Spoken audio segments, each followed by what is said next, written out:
जो ब्रह्मचर्य है इसके 8 गलतियां होती हैं जिनसे ब्रह्मचर्य क्षीण हो जाता है। पहला, परस्पर दर्शन, काम भाव से, स्त्री पुरुष का परस्पर दर्शन। आपने और कोई क्रिया नहीं हुई, केवल आपने काम भाव से युक्त होकर पुरुष को देख लिया या पुरुष स्त्री साधक को देख लिया, बस गंभीरता पूर्वक अंदर वासना पूर्वक आपने देख लिया। अब आपका ब्रह्मचर्य टिक नहीं सकता, किसी भी तरह से क्षीण हो जाएगा, आपको पता भी नहीं चलेगा। ये 8 प्रकार की गलतियों को सुधार कर लिया जाए तो पूर्ण ब्रह्मचर्य का अनुभव होने लगेगा। कभी भी किसी माता बहन की तरफ दृष्टि जाए, तत्काल उनमें भगवती का भाव करते हुए, जगदम्बा का भाव करते हुए, या श्री जी की सहचरियों का भाव करते हुए, या अपनी बहन का भाव करते हुए। हाँ, अपनी बहन में कहीं गलती भावना थोड़ी आती है, अपनी माँ में कहीं गलत भावना थोड़ी आती है, अपनी बेटी में कहीं गलत भावना थोड़ी आती है। ऐसे सद्भाव रखिए, कोशिश कीजिए कि उनके मस्तक और केशों पर, नेत्रों पर दृष्टि न जाए, चरणों पर दृष्टि रहे। जो चाहे आपन कल्याणा, सुजस सुमति शुभगति शुभ नाना, सो परनार लीलार गुसाई, तजो चौथ के चंद्र किनाई। जैसे चौथ के चंद्रमा को देखने से कलंक लगता लोग बचते हैं, ऐसे ही माता बहनों के नेत्र, मस्तक और केश, इन 3 को देखने के लिए अपनी दृष्टि को बचा लो। नेत्रों में नेत्र न मिलने पावे, उनके ललाट और उनके केश पास पर दृष्टि न जाने पावे, उनके चरणों पर दृष्टि रहे। संभाषण करना हो तो सर नीचा करके ही उनसे संभाषण करो। ये आद्य शक्ति जगदम्बा के अंश स्वरूपा है, ये श्री जी की सहचरी है। ऐसा भाव रखकर उनसे वार्ता करो। ज्यादा देर वार्ता मत करो, एकांत में वार्ता मत करो। जहां दर्शन हो तत्काल नेत्र हटा लो। अगर दर्शन होते ही आपने काम भाव से उनको देख लिया तो फिर आप ब्रह्मचर्य नहीं रह सकते, या वो ब्रह्मचर्य नहीं रह सकती जिसने पुरुष को काम भाव से देख लिया। पहली गलती। दूसरा है स्पर्श करना, किसी भी बहाने से परस्पर स्पर्श करना, किसी भी अंग का स्पर्श करना। हम भले प्रकट नहीं कर रहे हैं अपनी वासना, लेकिन किसी भी बहाने से पुरुष या स्त्री के शरीर का स्पर्श करना परस्पर विपरीत भावना से, ये दूसरा लक्षण। यदि आप प्रकट तो नहीं कर रहे लेकिन किसी भी बहाने से आप स्पर्श कर रहे हैं, आपके अंदर काम का भाव चल रहा है, तो आप ब्रह्मचर्य नहीं रह सकते, आपका ब्रह्मचर्य क्षीण हो जाएगा। दूसरी गलती। तीसरी गलती, केली विलास क्रीड़ा को देखना। किसी भी जीव के केली विलास क्रीड़ा को देखने से अपने मन में वैसी भावुकता प्रकट हो जाती है और हम ब्रह्मचर्य खो बैठते हैं। चौथी बात, परस्पर बैठ करके एक दूसरे के रूप का गान करना। आप बड़ी सुंदर हो, या आप बड़े सुंदर हो, आपकी बहुत याद आती है, या वो बहुत सुंदर है, वो हमको बहुत चाहती है, वो हमको बहुत चाहते हैं। ऐसी परस्पर में वार्ता करना या एकांत में उसके गुण कीर्तन करने से ब्रह्मचर्य का नाश हो जाता है। पांचवा, एकांत में बैठ करके भाषण करना। एकांत में बैठकर कभी भी साधक को ऐसी गलती कभी नहीं करनी, भले वो भागवती उपदेश क्यों न हो। जब आप देख लीजिए कि हमारे चित्त पर पुरुषत्व का अभिमान नष्ट हो गया है, किसी भी स्थिति में हमारे हृदय में भावना नहीं आएगी कि भोग्य वस्तु है, तो फिर सच्चिदानंद भगवान की अपार कृपा है। फिर त्रिभुवन में आपको कोई हिला नहीं सकता। नहीं स्वात्मा रामम विषय वर्ग तृष्णाम भ्रमयति। ज्ञानी भ्रष्ट हो सकता है लेकिन बोधवान नहीं, भक्त विचलित हो सकता है लेकिन प्रेमी नहीं।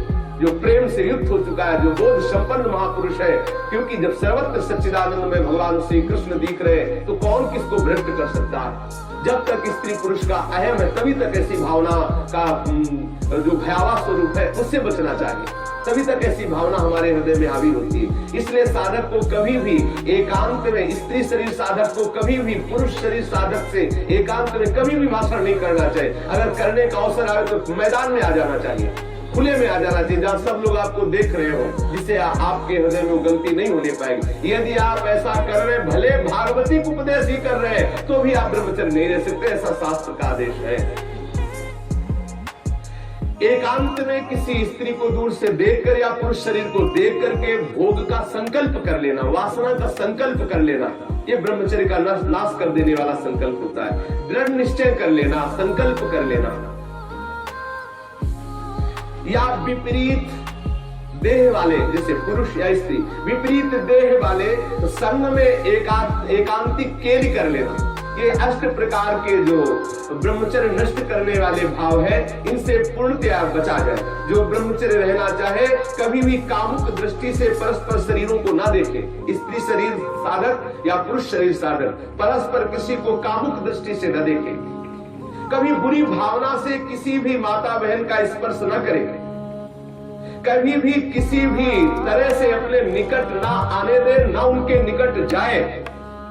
ये बहुत काम की बात है, इससे साधारण मत समझिए। हम भजन करते हुए भी जो आनंद का अनुभव नहीं कर पा रहे, यही गलती है, हम यही मिस्टेक कर रहे हैं। भले हम किसी का संपर्क नहीं कर रहे, लेकिन हमारे अंदर वासना की गणित लगती रहती है, इसीलिए हमें परमानंद का अनुभव नहीं हो रहा। हमें सावधानी रखती है।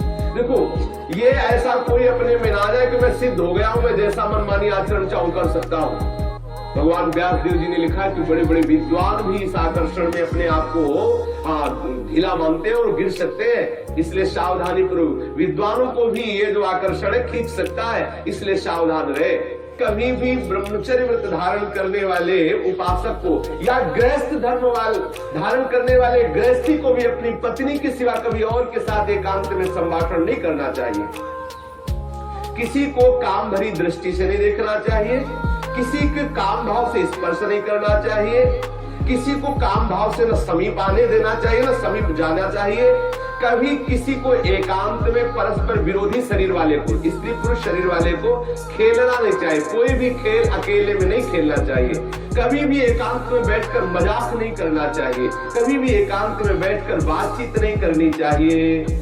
अपने मन को ही आप मित्र और शत्रु समझो।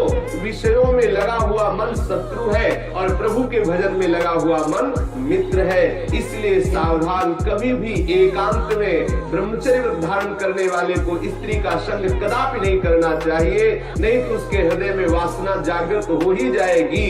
इसलिए सावधानी रखनी चाहिए। ये जो इन गलतियों का सुधार कर लेता है वो ब्रह्मचारी पूर्ण रूप से ब्रह्मचर्य रह सकता है। एक बार फिर ध्यान दिया जाए, किसी भी तरह से हम किसी भी माता बहन को या माता बहन किसी भी पुरुष को काम दृष्टि से न देखें। दूसरी बात, किसी बहाने से हम परस्पर स्पर्श ना करें। तीसरी बात, किसी भी तरह से उनके साथ कोई क्रीड़ा ना करें, कोई खेल ना खेलें। किसी भी तरह से हम 4 लोग बैठ करके उनकी प्रशंसा ना करें जिनके प्रति हमारा मन आकर्षण हो चुका है। कभी भी हम एकांत में संभाषण न करें, एकांत में संलाप न करें। कभी भी हम विषयों का संकल्प न कर बैठे, विषय भोग का संकल्प न कर बैठे। इस तरह से हम अपनी इन 8 क्रियाओं से निवृत्त रहे। बुरी भावना से देखना, बुरी भावना से स्पर्श करना, बुरी भावना से निकट जाना या निकट आने देना, ये नहीं होना। बुरी भावना के साथ अंदर से भावना बुरा रखते हुए खेल खेलना, मजाक करना, बातचीत करना, इस तरह से अपने मन को हम विषयों से बचा सकते हैं। अगर 8 क्रियाओं से बचा ले गए तो हम ब्रह्मचर्य रह सकते हैं। यदि आप ब्रह्मचारी होना चाहते हैं तो आप अपने मन को शुद्ध रखिए। आप अपने हृदय को कभी खाली मत छोड़िए। हृदय खाली रहेगा, मन अशुद्ध रहेगा तो शरीर में ब्रह्मचर्य रह नहीं सकते। और जिसका हृदय और शरीर और मन तीनों अशुद्ध है वो कभी भजन नहीं कर सकता। इसलिए सावधान।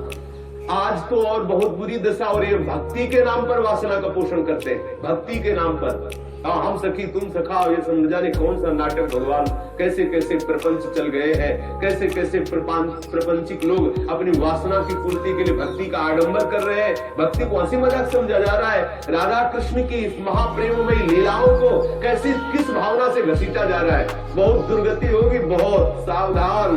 वो देख रहा है जो सबको देख ले। अरे कोई देखे न देखे, तुम तो देख ही रहे हो ना, तुम्ही को वहां बोलना पड़ेगा, वहां तुम छुपा नहीं सकते। सर्वशक्तिमान भगवान तुम्हारे अंदर बैठे देख रहा है।